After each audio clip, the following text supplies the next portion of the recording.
Shalom, everyone. On the second perek on page 19, there's a Mishnah discussing what can we write with and on what can we write the get. And it goes all the way into page 21 and 24, and the whole discussion about the book, Sefer Kritut. What is it? And let me share the sources. And today we're going to look a little bit into the question of what is the book that is being described in Sefer Dvarim. And let me just read the pasuk. Again, it says in Dvarim, v'chatav la Sefer Kritut, and he writes her a bill of divorcement, hand it to her and send her away from his house. V'chatav la, in other words, it has to be something about v'chatav la to her, and it's a Sefer Kritut, and a Sefer is a book. Okay, the English here says a bill of divorce, but one of the question would be, what is it that we write on? What's the character of what we write on? And it has to be Kritut. Now, the word Kritut, I just brought from the Hebrew dictionary. Karat means to break, to cut off. So we understand what this book's supposed to be. It's supposed to symbolize, or not even symbolize. That's the legacy, the legitimate thing to do, the legal thing to do, to present that now legally they are divorced. And the word I want to focus on today is, what is a book? Why does the Torah use the word sefer, and what can we understand from it?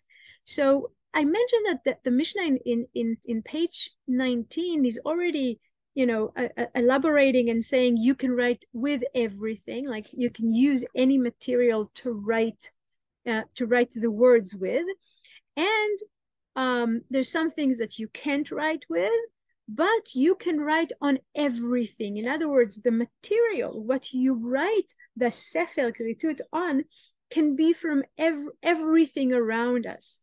And there's an exception by Rabbi Yossi Aglili. And Rabbi Yossi Aglili disagrees, and he says, you cannot write on anything, because things that are alive, and foods are things you cannot write Sefer Kritut on. You cannot write the get on those things. And when we get to page 21, the Gemara would ask, okay, the Mishnah taught that Rabbi Yossi Aglili says that the bill of divorce may not be written on something living nor on food. And what is the reason of Rabbi Yossi Aglili's opinion?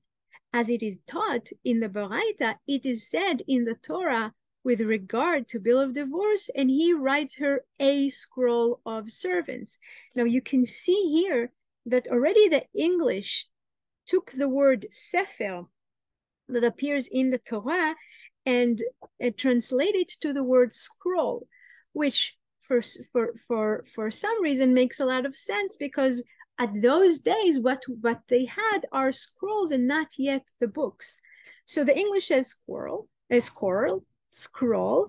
and from the word scroll, I have derived only that the scroll is valid. From where do I derive that it is correct to include all objects as valid materials upon which bill of divorce may be written? Okay, so I understand from the word book, that it's talking about the usual thing, which is a scroll, a klaf, something you write on documents at that time. But where do you get this idea, Chachamim, that you can include all objects as valid materials upon which the bill of divorce may be written? And the verse state, and he writes her. In any case, in other words, the emphasis was on the fact that he's going to write to her. This addresses her, and that's what's important, not what it is written on. And therefore, and that's what they're learning it, i.e. a bill of divorce can be written upon any type of surface. If so, asks the Gemara, what is the meaning when the verse states scroll or sefer? This teaches, just as a scroll is neither alive nor food, so too a bill of divorce may be written on any object that is neither alive nor food. And this is why Rabbi Yossi Aglili deems invalid a bill of divorce written on a living thing. in a living thing, or fruit, or vegetables. In other words, or foods. In other words, the emphasis on the word sefer, it either comes to tell me it's a scroll you can write on anything, or according to Rabbi Yossi Aglili, who is saying, no, it comes to give me an example. The category of a book, it is that it's not alive and it's not food.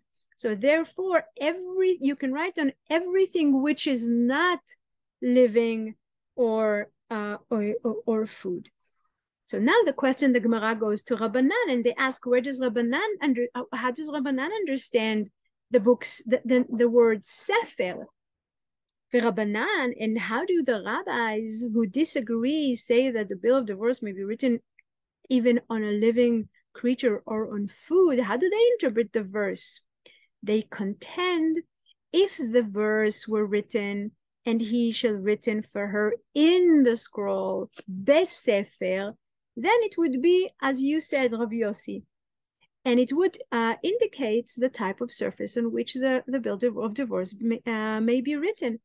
Now that it is written scroll, sefer, without besefer in the book, it comes to teach that a mere account of the matters is required. In other words, the word sefer is not a book and it's not a scroll. It comes from the word story.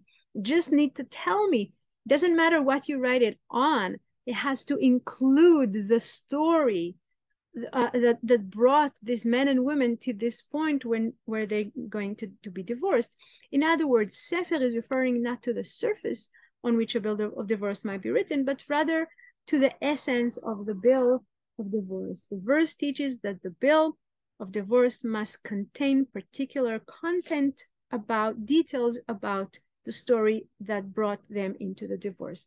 Now, it's very nice, but I wanna show that if we're going into the Tanakh, there are few places that the Tanakh is mentioning books, which is much harder to understand as the story of things, the telling of the details. But first, let's start from similar verses, and they're very harsh because they explain why God left, punished the people of Israel and exiled them. And in the book of Yeshayahu, it says, כה אמר Hashem, thus said the Lord, where is the bill of divorce of your mother whom I dismissed, and which is of my creditors was it to whom I sold you off? You were only sold off for your sins, and your mother dismissed for your crimes. Very, very harsh words. But you can see here that the prophet uses the word sefer kritut. In other words, when God is describing coming apart from the people of Israel, he says, I gave you sefer kritut. Of course, the other places and other prophets are explaining it's not a real get. There's never a real divorce between God and the Jewish people. That's a promise from God. But to describe it to the worst situation, the prophet uses the word sefer kritut, as does Jeremiah, who says, I noted because rebel Israel and committed adultery, I cast her off and handed her a bill of divorce. Ken, ve'eten et sefer kritutea elea. Faithless Judea was no afraid. She too went and warred. In other words, Judea didn't learn, from the experience of Israel, and they also betrayed God. So God gave them sefer kritut. And here we can say, okay, sefer kritut, as it says in the book of Dvarim, it's either, a scroll or that you write on, or it can be anything. It's just a list of the things you need to hear. But it's coming more complicated when we look at the first place in Torah when the word book appears. And the first place is Bereshit chapter 5, and it says, Sefer Toldot Adam. This is the record of Adam's line. Now, again, the English, as in our case, translated Sefer to scroll. And here the translation is Sefer into record. Now, it makes sense because Sefer Toldot Adam, Toldot is the history of. So maybe the word Sefer here comes to tell me it's the story of, but then we just have two words saying the same thing, Sefer Toldot, but that's the first appearance. Maybe because it's history, it's about telling the stories. But when we look at the verse of Tehillim, for example, it says explicitly, may they be erased from the book of life. There is a book here. Is it a scroll? It says a book. And even more so in Kohelet, towards the end of the Megillah, it says, in a further word, against them, my son, be warned. The making of many books is without limit, and much study is wearing off the flesh. Okay, it's about writing many books.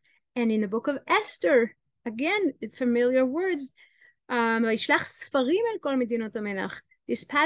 dispatches were sent to all the province of the kings. Now again, here's another word in the English to translate the same word in Hebrew, Sefer, Sfarim, dispatches. And another pasuk, ומאמר אסתר קיים דברי הפורים האלה ונכתב בספר, and Esther's ordains validating these observance of Purim were recorded in a scroll. Now, it is true that in the ancient world, almost till the 2nd century AC, the writings were in scrolls, and each scroll was a different book, and they used to close it with wrap it with a leather string to make sure it's gonna be kept. It's only towards the 3rd and definitely the 4th and the 5th century that we start to hear about codex, about books that are put together from either trays of wood or papyrus or leather, and put one on top of another and binding them in different ways. We find it at the beginning of the Christianity and in the Roman Empire at the 4th and 5th century. But beforehand, indeed, there were no books the way that we're thinking about the books. So it is okay for the English to translate each places, whether dispatches or scrolls, because it makes sense.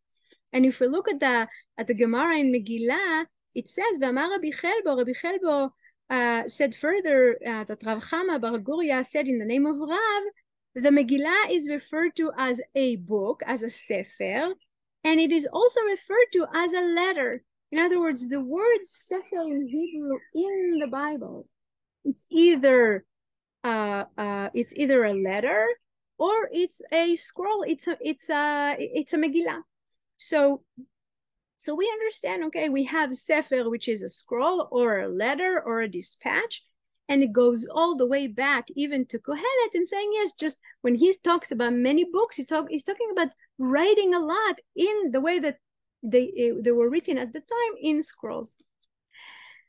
And then we have to go back to Bereshit, because let me just read again the words of Sefer Bereshit, and we go back to Zeh Sefer Toldot Adam. Okay, the Torah is talking about something that was written about the history of people. And was it a scroll? Was it a letter? And if we see at Avodah Zarah in Masechet Avodah Zarah, Rish Lakish is saying, what is the meaning of that which is written? This is the book of generations of Adam. In the day that God created man, did Adam, the first man, have a book? Now it's very interesting because we have a kind of a realistic question that Rish Lakish is asking. He lives in Israel at the 3rd century, and he's like, wait a second, were there books? Now at the 3rd century, could very much be that Rish Lakish already knows a codex, that there are alternatives to scrolls, but he's like, wait a second, they had books? Rather, the verse teaches that the Holy One, blessed he, showed Adam, the first man, every generation, and its expositors, every generation and its sages, and every generation and its leaders. In other words, it wasn't a book, but God showed Adam the history of people in the future. In other words, it wasn't pages, it wasn't even a scroll. It was a miraculously happening of God showing Adam the pictures, the faces, and the tellings of the people. And indeed, so it's either Sefer Kritut is the story of the things and written on a scroll or written in any kind of material. But the use of the word Sefer, and this I take from a very interesting commentator from the 19th century of Yaakov Tzvi Mikelenburg, called his book called Haktav HaKabbalah. And I'm just going to briefly say what he's saying. He's saying, listen, it's true that it says Sefer. And he's in the 19th century. Books are a big thing in the 19th century. And he says, yes, book is a Sefer. And we know that it says in Masechet Sotah that there are 3 places, בשלוש מקומות הלכה עוקרת מקרא. There are 3 places, says the Gemara in Sotah, that the halacha, that the Chachamim changed the simple meaning of the Torah. And one of them is here. God said, Rachamana Amar, God said a book, and the halacha said everything. It doesn't have to be a klaf, some kind of a paper. It can be written on anything. But says Haktav HaKabbalah, in any case, we can understand that the word Sefer in the Bible can carry the 2 meanings. Pi shnayim beorato. Once it is what you write on, like Sefer HaMikneh, which is mentioned in Yirmiyahu and Sefer Divrei Yamim and Megillat Sefer Chukah. So once it comes to describe the thing we write on or in the book, in the scroll, and the other way of understanding is the story of the things. Toar הפועל לסיפור דברים, כמו זה ספר תולדות אדם, like זה ספר תולדות אדם, this is the story of men, of Adam, of humanity. Thank you.